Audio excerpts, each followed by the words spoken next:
ओम पूर्णमदः पूर्णमिदं पूर्णात् पूर्णमुदच्यते पूर्णस्य पूर्णमादाय पूर्णमेवावशिष्यते। ओम शांति शांति शांति। नमस्कार मित्रों। आज के वीडियो में हम बृहदारण्यक उपनिषद के प्रथम अध्याय के तीसरे ब्राह्मण का जो 26वां मंत्र है उसका पाठ करेंगे।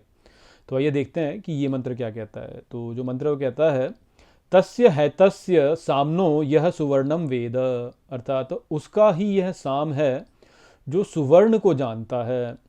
भवती हास्य सुवर्णम, अर्थात हो ही जाता है इसका सुवर्ण।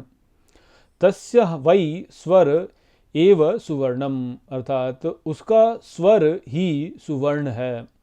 भवती हास्य सुवर्णम य एवं एतत् साम्नः सुवर्णम वेद, अर्थात होता ही है इसका सुवर्ण जो इस प्रकार साम के सुवर्ण को जानता है।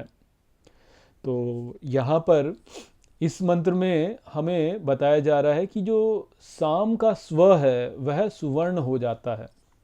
अब देखिए, साम के विषय में हमने जान लिया कि साम क्या है। तो जब जो स्तुति गान होते हैं वह, या जो ऊंचे स्वर में जो अच्छे लय में जो गीत होता है वह साम होता है, जिसमें भगवान की महिमा गाई हुई होती है। और हम ये भी जानते हैं कि उद्गीत जो है वह उद्गीत जो है वह भी स्तुति गान करना ही है, कि अच्छा देखना, दूसरे में अच्छा देखना, और केवल अच्छाई को ही देखना और स्तुति करना। तो ये जो है इसको यहाँ पे सुवर्ण बताया जा रहा है कि ऐसा करना जो है वो सुवर्ण है। अब सुवर्ण क्या होता है? तो सुवर्ण हम जानते हैं कि सोने को सुवर्ण कहा जाता है, या आप सूर्य को बोले तो सूर्य को भी कई बार सुवर्ण कहा जाता है। और इनमें क्या है वास्तव में? तो आप सोने को यदि देखें तो सोना कैसे है, ये सारी यहाँ पे ऋचाएँ हैं वास्तव में। तो हम थोड़े से चलते हैं आराम से और फिर आगे समझते हैं इसको।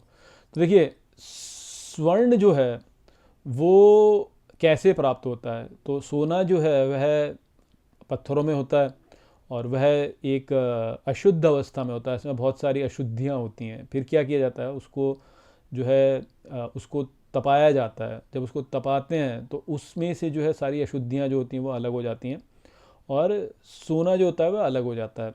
और फिर वो जो तपा के प्राप्त हुआ जो सोना होता है वह फिर यदि आप देखें तो वह शुद्ध रहता है और उसमें फिर कोई अशुद्धि होती नहीं है। सोने को यदि आप देखें, सोने का महत्व क्यों है? सोने का महत्व इसी कारण से है क्योंकि सोना जो होता है वो वह खराब नहीं होता है। जैसे आप लोहा ले लें तो लोहे में जंग लग जाता है। यदि आप तांबा ले लें तो तांबा जो होता है वो जो है वो हरा होने लगता है। यदि आप चांदी को देखें तो चांदी काली पड़ने लगती है।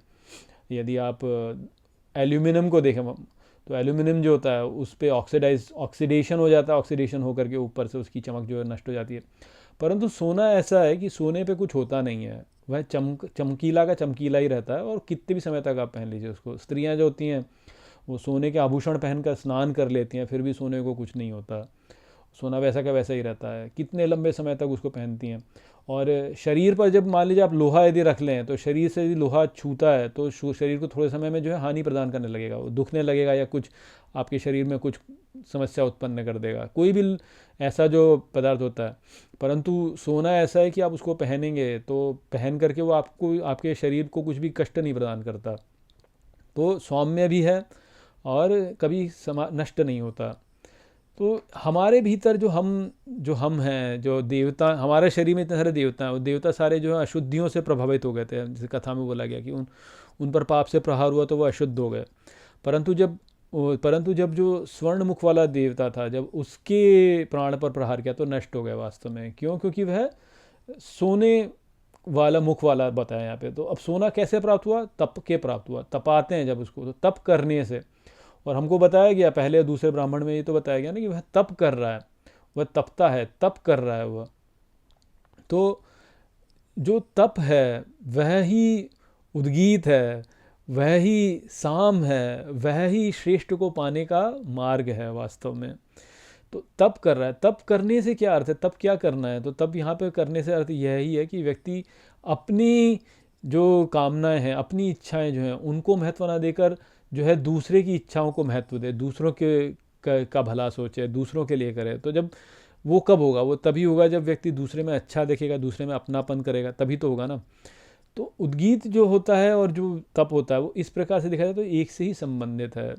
तो ले दे के यहाँ पे जो सब कुछ यदि देखा जाए तो सब कुछ देखा जाए तो उस समय यही समझ में आता है कि जो व्यक्ति अहंकार से, स्वार्थ को त्याग करके संपूर्णता के लिए कार्य करता है, जो अहंकार को त्याग देता है और संपूर्णता से जुड़ जाता है, संपूर्णता के कार्य करता है, या अपने लिए न रह करके दूसरे के लिए करता है, अपने दूसरे में अच्छाई ही देखता है, दूसरे की अच्छाई देख करके और अपने मन को शुद्ध रख करके, बुराई से दूर रख करके, अशुद्धियों से दूर रख करके जो व्यक्ति करता है वह ही वास्तव में एक प्रकार से देखा जाए तो तप है।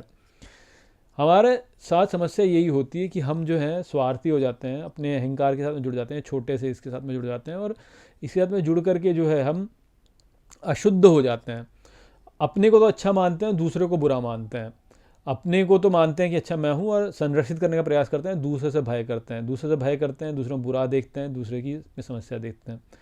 परंतु यदि ये ना करके व्यक्ति जो है सब में अच्छा देखे और सब में कल्याण को ही देखे और बुराई ना देखे, तो अनुचित ना देखे, तो वह फिर जो है एक प्रकार का तप ही तो है ना। क्योंकि आप सोचिए कि आप इस शरीर में हैं, आपको जो है इस शरीर से हानि प्रदान की जा सकती है किसी भी प्रकार से, और दूसरे से आपको भय होता ही है। तो उस भय को जो है, उस भय से प्रभावित ना हो के कार्य करना अपने आप में बहुत कठिन कार्य है कि नहीं है। लोग क्या सोचते हैं? लोग तो यही करते हैं ना कि अरे यार ज़माना इतना ख़राब है, ज़माने में तो आज के समय तो ज़माना इतना ख़राब हो गया कि कुछ चालूपना किए बिना तो काम नहीं चलता है, हमको तो ऐसे ही करना पड़ेगा, नहीं तो कुछ हो नहीं सकता। तो ऐसे व्यक्ति को यदि बोला जाए कि नहीं तुम भोले बन जाओ और अच्छाई को ही देखो, तो वो उसके लिए बहुत बड़ा प्रयास हो जाएगा कि नहीं हो जाएगा? तो तप तो है ही ना उसके लिए, वो एक तप ही तो हो जाएगा और व्यक्ति के लिए, क्योंकि आपको अपना अहंकार को नष्ट करना है और सबके साथ में जुड़ना है। तो अपने आप को नष्ट करके सबके साथ में जुड़ना है, तो एक प्रकार से आपका स्वयं का तो की बलि ही तो हो रही है ना। तो आप तो बलिदान ही दे रहे हो वास्तव में, अपना बलिदान ही दे रहे हो। तो वही जो हमने पहले दूसरे ब्राह्मण में सीखा कि वह जो है अश्वमेध, वह बलि देता, उसने जो है यही बोला कि मेरी बलि हो जाए। तो अब अपनी बलि तो करनी है ना, अपनी बलि देनी पड़ती है। तो यदि हमको उस सर्वोच्च को प्राप्त करना है तो अपनी बलि ही देनी पड़ेगी। और यह ही उद्गीत है, क्योंकि उद्गीत क्या है? उद्गीत यही है कि दूसरे में अच्छा देखना और स्तुति गान करना, उसकी स्तुति करना। वो तो क्या है, सब कुछ तो वही है, ये संसार जो हम अनुभव करते हैं वही ही है वास्तव में, उसी की आप स्तुति कर रहे हो, उसी को बोल रहे हो। इसीलिए उसे तत् कहा गया, वह। क्योंकि उसको कैसे पॉइंट आउट करो, उसको कैसे बोलो कि अच्छा ये है, तो ऐसे बोल नहीं सकते ना कि ये है या ये है, तो इसलिए वह बोल देते हैं। वह, उसके लिए उसकी स्तुति करना, उसका गान करना, जिसको बताया नहीं जा सकता, जिसको बोला नहीं जा सकता, जिसको समझा नहीं जा सकता, जो कि सब में व्याप्त है, सब कुछ में है, तो उसका स्तुति गान करना। अर्थात एक प्रकार से तो कुछ भी नहीं है वो, क्योंकि जब उसे अनुभव ही नहीं कर सकते तो कुछ भी नहीं है, नहीं में ही है, कुछ नहीं में ही है वो। तो इस प्रकार से हम देखते हैं कि वो जो उद्गीत है, वो उद्गीत ही वास्तव में साम है। साम क्या होता है कि स्वर में गाना, अच्छे से प्रसन्न होकर के गाना, एक लय में गाना और प्रसन्न होना। और ये म्यूज़िक जो होता है जो हमारे लिए क्या है, वो वही तो है ना। तो उसका उद्गीत करना जो है वह ही सुवर्ण है वास्तव में। सुवर्ण कैसे है? तो सुवर्ण तो सोना जो है वो तो नहीं यहाँ पे अर्थ है इसका। सुवर्ण से यहाँ पे अर्थ ये है कि जो सबसे श्रेष्ठ है, बहुत मूल्यवान है, जो कि हमको सब कुछ प्रदान कर सकता है, क्योंकि उद्गीत से सब कुछ प्राप्त हो सकता है। अन्न जो है वो उद्गीत के द्वारा प्राप्त किया जा सकता है। भगवान का स्तुतिगान करके अन्न प्राप्त कर सकते हैं, ये बोला। और अब आप ये सोचिए कि स्वर्ग जो होता है, स्वर्ग में भी क्या है? स्वर्ग, जो स्वर में चला गया, ग यानी जाना, और स्वर में चला गया। और स्वर को हमने पिछले मंत्र में समझा था कि स्वर क्या है, कि जो ये हमारे जो गाने हम सुनते हैं, तो गानों को सुन के हम जो प्रसन्न होते हैं उनसे, और जो हम एक आनंद अनुभव करते हैं, वो वास्तव में स्वर ही तो है। और क्या है वो? अब गाना सुन के हमको क्या लगता है? जैसे ही आप गाना सुनेंगे तो आपका नाचने का मन करता है, नाचने का मन करता है आपका। तो क्या है वो? आप आनंद से झूम रहे हो। और ये जीवन क्या है? ये नाचना ही तो है, नाचना ही तो है। इसीलिए तो बुल्ले शाह ने क्या बोला, तेरे इश्क नचाया कर थैया थैया। ये उसके इश्क में ही तो नाचता है व्यक्ति। तो स्वर क्या हो गया इस प्रकार से? इश्क ही तो हो गया ना, इश्क ही हो गया वो वास्तव में। स्वर जो है वो इश्क ही हो गया, क्योंकि इश्क में ही तो नाचता है व्यक्ति, इश्क में नचाया थैया थैया। तो स्वर्ग उस प्रकार से देखा जाए तो स्वर्ग क्या है? तो जो इश्क में चला गया, जो गया, वो गया वास्तव में, वो उसमें लय हो गया, स्वर में लय हो गया वो, अर्थात वो उस आनंद में लय हो गया, उस आनंद में लय हो गया। तो वह ही सुवर्ण है वास्तव में, बाकी ये तो सब ऐसा ही है। क्योंकि वो जो आनंद है, वो जो आनंद है उसको हर कोई खोज रहा है, उसी को हर कोई पाना चाहता है, उसी के लिए व्यक्ति सब कुछ प्रयास कर रहा है। यहाँ पे सारी संपत्ति में इकट्ठी करते हैं तो उस आनंद को प्राप्त करने के लिए ही करते हैं। कुछ किसी व्यक्ति से बोल दो कि भाई तुम हमें आनंद नहीं चाहिए, ऐसा कोई व्यक्ति आपको मिलेगा नहीं जो ये बोले कि मुझे आनंद नहीं चाहिए। ऐसा कोई व्यक्ति आपको नहीं मिलेगा। जो व्यक्ति आत्महत्या कर रहा है, खुदकुशी जो कर रहा है, जो आत्महत्या कर रहा है, वह भी इसी को आनंद की खोज में ही आत्महत्या कर रहा है वास्तव में। तो ऐसा कोई नहीं आपको मिलेगा जो बोले कि मुझे आनंद नहीं चाहिए। सब यहाँ पे ये बोलेंगे मुझे आनंद चाहिए। वो आनंद जो है वह ही तो परम धन है वास्तव में।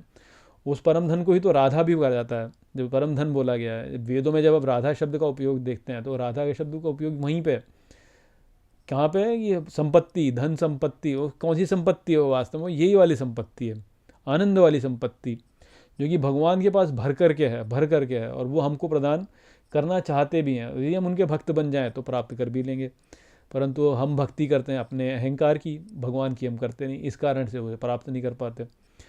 तो वो संदेश था यहाँ पर सुवर्ण के विषय में, कि जो उसमें लय हो जाता है वह सुवर्ण को प्राप्त कर लेता है, अर्थात वह परम आनंद को प्राप्त करता है, वह परम को प्राप्त कर लेता है, सबसे बड़ी जो संपत्ति है उसको प्राप्त कर लेता है वो। तो वो संदेश था यहाँ पर इस मंत्र में। आशा करता हूँ कि मैंने इस मंत्र को आपको अच्छे से समझा दिया होगा। चलिए इसी के साथ इस वीडियो को यहीं पे समाप्त करते हैं। नमस्ते।